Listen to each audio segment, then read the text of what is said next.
معاشرے کے اندر دو طرح کے لوگ ہیں، دو طرح کے گروہ کہہ لیجئے۔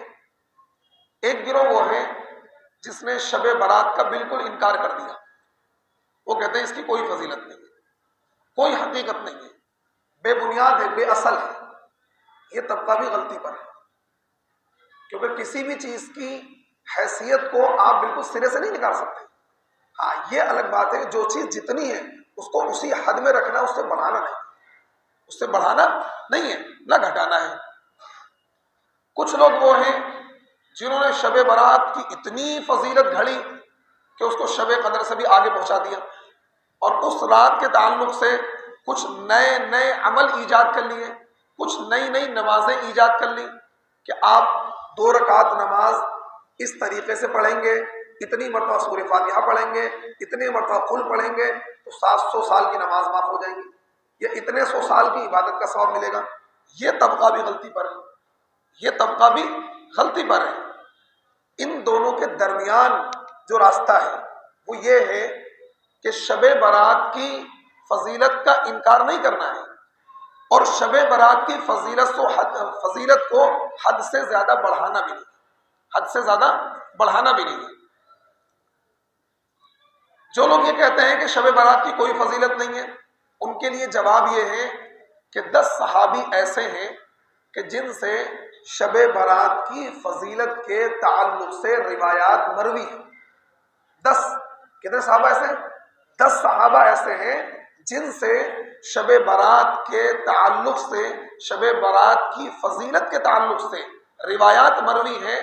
تو آپ اتنی بڑی تعداد 10 صحابہ ہیں جن سے شب برات کی فضیلت کے تعلق سے روایات مروی ہیں، آپ ان کا انکار نہیں کر سکتے۔ البتہ 1-2 روایتیں ضعیف بھی ہیں، تو علماء کے وہاں ایک اصول ہے، محدثین کے وہاں ایک رول ہے کہ اگر کسی بارے میں کوئی ایک روایت ضعیف ہے، کمزور ہے، لیکن اس روایت کی تائید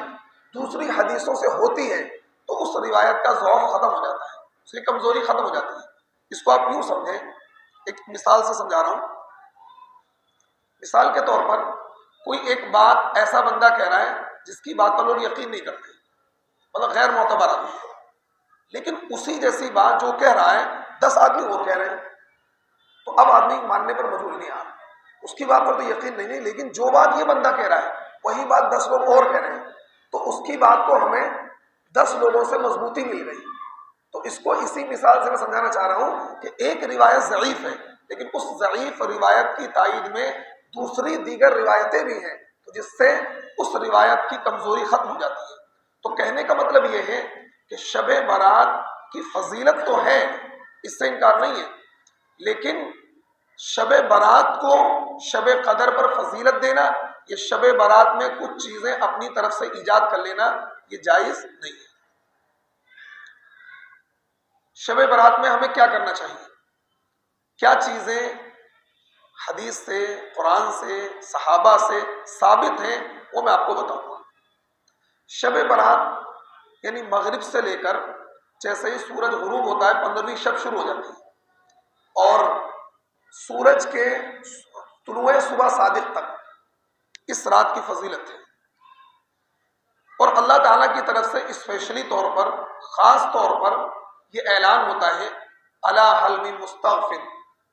کیا ہے کوئی مغفرت چاہنے والا؟ کیا ہے کوئی مغفرت اور بخشش چاہنے والا کہ میں اس کی مغفرت کروں؟ ہے کوئی روزی مانگنے والا کہ میں اس کو روزی دوں؟ تو اللہ تعالیٰ کی طرف سے باقاعدہ طور پر اس رات میں اسپیشل طور پر مغفرت کا عام اعلان ہے، اللہ تعالیٰ دعاؤں کے قبول کرنے کا عام اعلان ہے۔ تو یہ اس رات میں ہمیں اللہ تعالیٰ کے حضور عبادت کرنی چاہیے، لیکن عبادت کون سی کرنی چاہیے اس کے بارے میں شریعت نے ہمیں کوئی پابند نہیں بنایا ہے، اس کے بارے میں شریعت نے ہمیں کوئی پابند نہیں بنایا ہے کہ ہمیں اتنی رکعت نفل پڑھنی ہے، یا اتنے پارے قرآن کے پڑھنے ہیں، یا ہمیں صلاۃ التسبیح پڑھنی ہے، یا ہمیں یہ پڑھنا ہے یہ پڑھنا ہے۔ اس کے بارے میں شریعت نے ہمیں پابندی نہیں بتلائی ہے، بس یہ رات عبادت کی رات ہے۔